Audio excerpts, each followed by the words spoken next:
बीते कुछ सालों में हम मौत के बारे में बहुत सुन रहे हैं, चाहे युद्ध में मारे गए लोगों की संख्या के संदर्भ में हो या वायरस के पीड़ितों की संख्या के रूप में।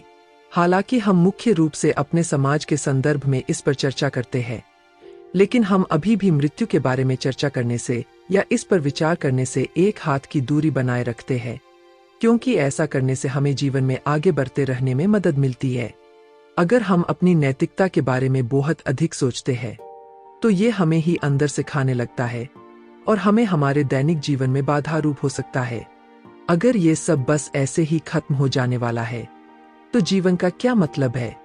जब हम हमारी मृत्यु की संभावना के विषय में चिंतन करते हैं, तो ये अक्सर हमें चिंता से भर देता है। ये हमें हमारे अंत की संभावना के सवालों से भर देता है, जैसे कि जब आपका मस्तिष्क बंद हो जाता है तो क्या होता होगा? क्या वो एक आनंदित मुक्ति होती होगी या वो एक बहुत दर्द भरा अनुभव होता होगा? क्या ये शून्यता का अनुभव होता होगा? और यदि ऐसा है, तो ये अनुभव कैसा लगता होगा? हम इस विषय में कुछ नहीं जानते।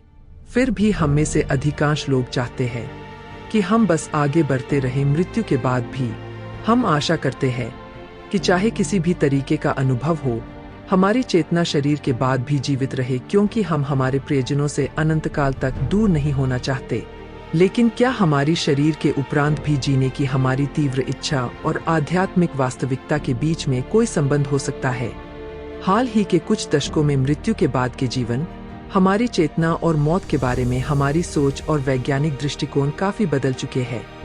मरने पर क्या होता है? इस पर हुई नई शोधों ने मृत्यु के बारे में हमारी धारणा को कई तरीकों से चुनौती दी है। जब आपका जीवन समाप्त होता है, तो आपका दिल धड़कना बंद हो जाता है और आपके फेफड़े काम करना बंद कर देते हैं।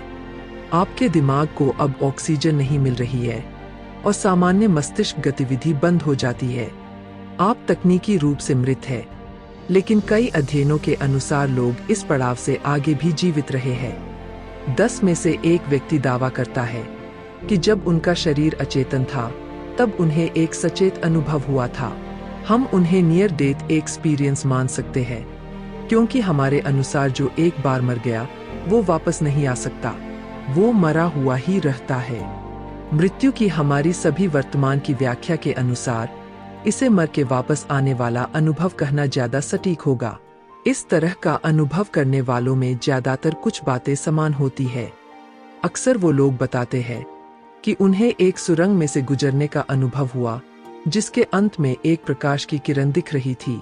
कुछ लोग दावा करते हैं कि उन्हें शरीर से बाहर निकलने का अनुभव हुआ था, जैसे कि वो अपनी पूरी जिंदगी को अपनी आंखों के सामने एक फिल्म की तरह देख रहे हों। उन्हें परिचित लोगों की आत्माओं से बात करने का अवसर मिला। कई लोग बताते हैं कि उन्हें एक असीम शांति और सहजता का अनुभव हुआ। ये बात उन लोगों के लिए आरामदायक होनी चाहिए जो मृत्यु और उसके अनुभव के बारे में बहुत चिंतित रहते हैं। लेकिन इस तरह के नियर डेथ एक्सपीरियंस में उस व्यक्ति के दिमाग में असलियत में क्या गतिविधि चलती होगी? यदि कोई व्यक्ति ब्रेन डेड हो जाता है, तो उसे किसी भी तरीके का कोई भी अनुभव नहीं होना चाहिए। क्या ऐसा संभव है कि वो व्यक्ति कार्यशील दिमाग के बिना भी अपनी चेतना का अनुभव कर रहा हो? अगर आप भी अपने नैतिक प्रश्नों से परेशान हैं, जो आपकी जीने की इच्छा में अड़चन बन रही है, तो मैं आपको सलाह दूंगा कि आपको किसी थेरेपिस्ट की मुलाकात लेनी चाहिए। इससे आपको अपने नैतिक प्रश्नों को समझने और हल करने में आसानी होगी। इससे आपको शांति मिलेगी और आपके मृत्यु के बारे में जो चिंताएं हैं, उन्हें कम करने में सहायता मिलेगी। मिशिगन स्टेट यूनिवर्सिटी में न्यूरोलॉजी के प्रोफेसर चिमो बोरिन ने उन महिलाओं के दिमाग की इलेक्ट्रिकल एक्टिविटी के रिकॉर्ड का अध्ययन किया, जिन महिलाओं को अभी अभी वेंटिलेटर से हटाया गया हो। वेंटिलेटर एक आधुनिक उपकरण है जो मरते हुए इंसान को थोड़े और समय तक कृत्रिम रूप से जिंदा रख सकता है।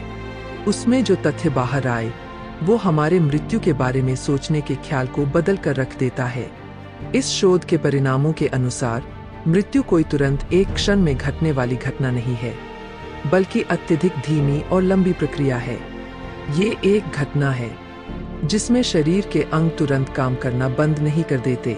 इसके अनुसार हमारे हृदय को वापस जीवित किया जा सकता है और दिमाग की सारी गतिविधि वापस शुरू की जा सकती है। कभी कभी व्यक्ति को क्लिनिकली मृत घोषित कर देने के बाद भी वो जिंदा हो सकता है। ये कोई चमत्कार नहीं है, बस मौत हम जितना समझते हैं उससे धीमी प्रक्रिया है, उसी का ये परिणाम हो सकता है।